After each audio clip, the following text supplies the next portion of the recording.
we're up, we're on the road, and we're not in the van. Why aren't we in the van? Because we're not actually going to be buying anything big that needs the van. I haven't said where we're going. Oh yeah. So should we try that again? We're up, it's early, it's the middle of the night, some might argue. But we're on our way to the Motorhome Caravan Show at the NEC. And we're not in the van because we're not planning on buying anything big that we wouldn't be able to fit in the car. And because we have an electric car, it's just cheaper and slightly more comfortable to travel in the car. See you in 3.5 hours when we get there. We've just arrived. First up, we're going to get some coffee. And then we'll start wandering around, start with accessories, and then might have a poke around in some of the more interesting looking vans, see if we can get some inspiration. Let's go.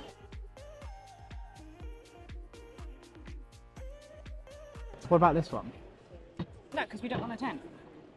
If we wanted a tent, then clearly we would have bought a tent to go camping. We want The whole point is that we have a van. We just want to be able to have a little bit of shade and get out of the weather a little bit. But I won't be hanging around at any particular campsite long enough to want to build an entire structure around the van. Some of these tents are absolutely ridiculous. They're ginormous. Like, look at some of these ones over here. Like, if I spin around, this one behind me is like an entire house attached to the side of this van, which is just too much for us. Oh, that would have been a good outtake, you tripping over that bench. We're here quite specifically to find an awning just to mount on the side of the van on the roof rack. So it's probably a Thule or a Fiamma, however you pronounce either of those words. I think those ones are on the other side. Yep. So shall we crack on with our journey through? No, we're mostly just here to explore. The van is still really early days in the build, which gives us loads of time to decide what it is we're actually planning on doing. We've got ideas, but nothing is set in stone. Except for the insulation, which is now all glued in. This place behind us does mobile electrics. One of the things I'm building the electrical system myself, but once I have done it, I do want to get it certified and checked by someone who knows a bit more about it than me, so that we can make sure it's safe, and also so it's not going to invalidate my insurance once it's all done. Do you get Chris to do it? A regular electrician, yes, in theory you can, but you want someone who's knowledgeable in automotive and DC electrics. Our regular household electrician, obviously great at AC, less so at DC and stuff in a moving van. TVs look quite cool. It's always nice seeing fun, shiny things. But the big thing for us, I think, is that we were just going to get an iPad, wall mount the iPad, which will do just as good a job. And with Starlink, we've got access to all the apps and everything that we'd want anyway. Don't really watch a lot of terrestrial TV anyway, so Starlink plus iPad seems to be a better thing for us. This is the second place selling automated massaging machines. Look at these tyres, you're standing right in the way, but this is the plan. BF Goodrich all-terrains. Although I'm tempted to try the trail terrains, which are the slightly less aggressive all-terrain version, the one that is slightly more designed for the road, because whilst we will spend time off-road, we're like most people in the UK, we'll be on the road for most of the time. So we're at the cart stand here. So I picked up some relevant booklets because they do diesel heaters, water heaters, and water filters, which is something I wanted, a UV water filter. We will be off-grid, and I'm just a little bit nervous about water sitting in water tanks under the van for long periods of time, and then us potentially washing or drinking with it. So I want to get a filter system of some kind. It'll have a normal particle filter, but I wanted to go one step beyond that to maybe UV filter. So I grabbed some little booklets. I honestly don't know a lot about them, so if anyone does, post a little comment, because I haven't finalised the heating and hot water system yet, so please let me know. So as you can see behind us now, we're at Eberspacher, German, no idea how you pronounce it to be fair, but they sell some of the absolute best diesel heater, hot water systems, air conditioning units. They are unbelievably pricey, but also the best. German engineering for you, I guess. But we've just spoken to them about their combined heating and hot water system, which, unlike a lot of other ones, there's no water stored. It acts more like a combi boiler you have at home, where it heats the water up as it goes, even by diesel. Yeah, thank you for that. And the That looks brilliant, but I haven't got a price from them, which is probably going to give me a heart attack. So I'm waiting to find out how much one of those will cost to put in the van. But that would be an ideal solution because it's really compact because it doesn't actually store the water. Do you know what's scary? What's scary? That brand new completed van ready to go is £58,000. Our van in its falling apart, messy state, covered in insulation and wire. All right, slightly scratched and beaten up and unfinished. We spent 41 on the base vehicle and we are already over £25,000 into it, which means that we've already spent £66,000. We've already spent £8,000 more than that entire van's costs from start to finish, and we're nowhere near a finished van. Should have just bought one of those. Why didn't we buy one of those? Well, you know why we didn't buy one of those. Because nobody makes one that's got 3 seats in the back. Yeah, and therefore the vast majority of them are set up for 2 people, maybe a 4-seat, but you just don't get them with 5. So we had to build something ourselves. But van life for families isn't a thing. I mean, there's a handful of people out there doing van life as a family, travelling around, homeschooling, whatever else. It's just not common enough that a manufacturer would make something off the shelf that suits. We are looking at all sorts while we're here. Something I didn't know I needed until we got to a stand selling it. Might be able to just catch it in the background when the people move out of the way, but is air suspension. Now, probably not a full air suspension setup because to do front and backs is going to be thousands of pounds, probably £5,000, £6,000, £7,000. But you can get air suspension assistance for your rear leaf springs on the van, which makes it a lot more comfortable for the children, especially in the back. And whilst it's not a full self-leveling system, it does allow you to drop and lower the rear corners of the van to enable you to slightly help level the van when you get to your destination. And prices, depending on van, 12 to 1200 to 1500 or so. And that will make our van more comfortable. So didn't know I wanted it until now, so I have to figure out whether or not it's worthwhile doing. We are, what, halfway round? About halfway. About halfway round. Stop for a little snack. Highly recommend the Black Cherry Bakewell Blondie from Mary's Bakery. Hannah needed a refueling stop to give you the energy. I'm flagging, to be honest. What have we seen? Upholstery, levelling, electrical systems. Oh, we've seen loads and loads. Barely scratched the surface of what we actually want to see, which is appliances and awnings. We've not hit any of that stuff yet, but we need to hurry up. Just want to give a special shout out to Haven Off Grid and Glide Right, who are on the stand behind me in that beautiful MAN TGE, which again, you can't quite see it, but it is raised off the ground on a full self-leveling system, which is so cool.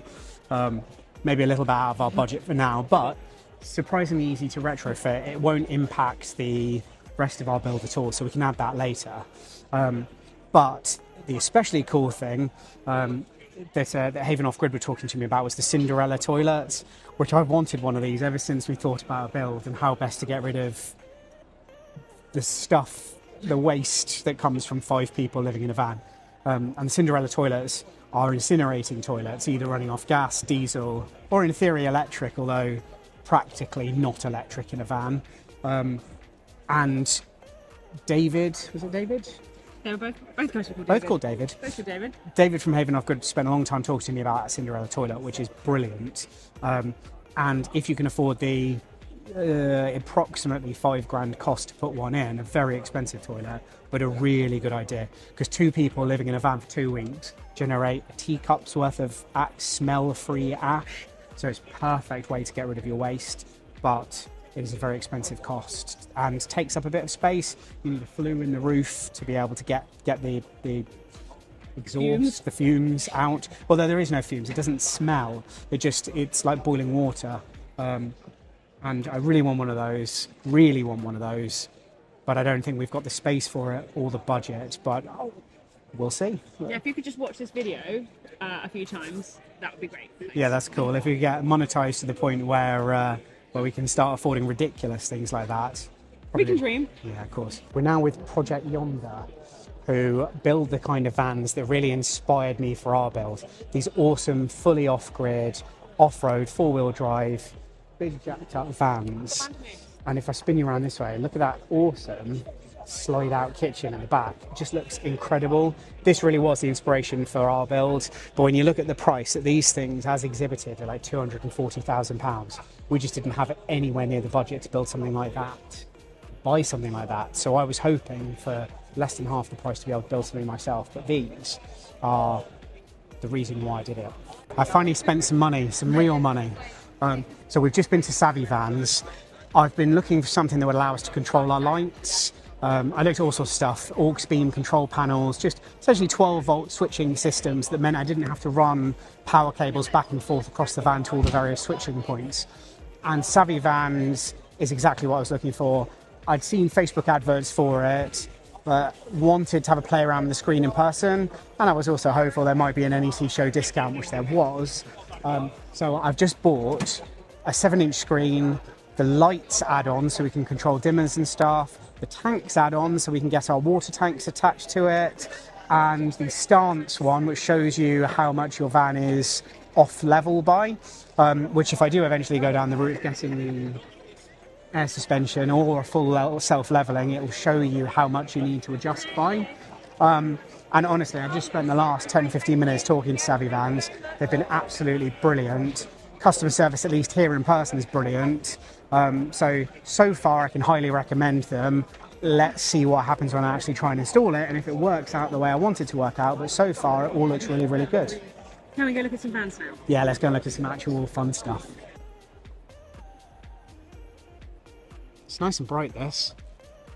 Yes, I suppose that's another thing. We can be getting design inspo for our interior design.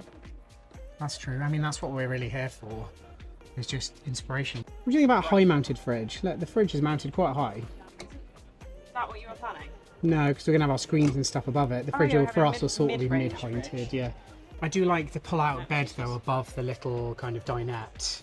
Yes. A little two-person dinette is really cute. The problem with looking at all of these louts, though, is none of them are for 5. No. I don't like the grey. Yeah, there is a lot of grey, There's a but lot of grey's grey. neutral and a lot of people like grey. I mean, I do like the colour of that. It's almost like a kind of coppery, bronzy kind of colour. Oh, I was talking about the inside colour. Yeah, no, but I'm talking about the outside of that one.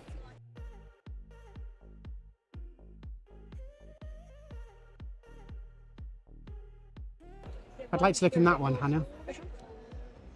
Because this is also a crafter. This is a man. A bed as well. Yeah. Maybe that Nice one. colours. And look, it's got the same as ours. It's a brand new one.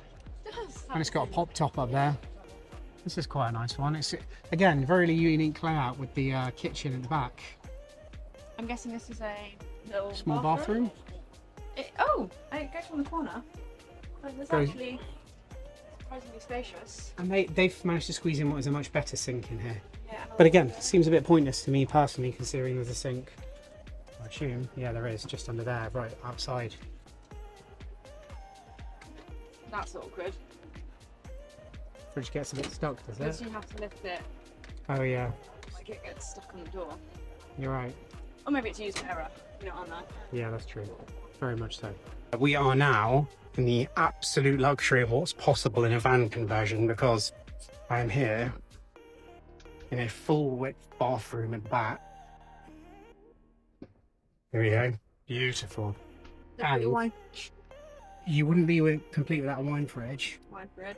Or, even better, Hannah, what was on this side in here? A fan with a dishwasher, and not just, and paper dishwasher. not just any dishwasher. This is unbelievably beautiful in here. I even like the pink lighting, which is very cool. Based on the head's height and the length, I have to assume this is an extra long wheelbase, extra high roof Sprinter. This is their Schumacher Special Edition, or better. There you go. Now, pink, I did quite like the pink, honestly. Pink was pretty nice. We're done. I'm done. It's been a very long day, even though it's only 3 o'clock. We have to get home in time for the kids before bedtime. But the only thing we actually bought today was bought some fire sticks as fire extinguishers, and we bought Savvy Van system, and that's it. Oh, and some socks. But we've made a lot of decision and we've done a lot of research, so we are going to go for a Fiamma awning, and unfortunately, the Truma Combi Neo, the continuous hot water version of the Truma boiler, is not coming out until 2027, so it's not going to be any use for us right now.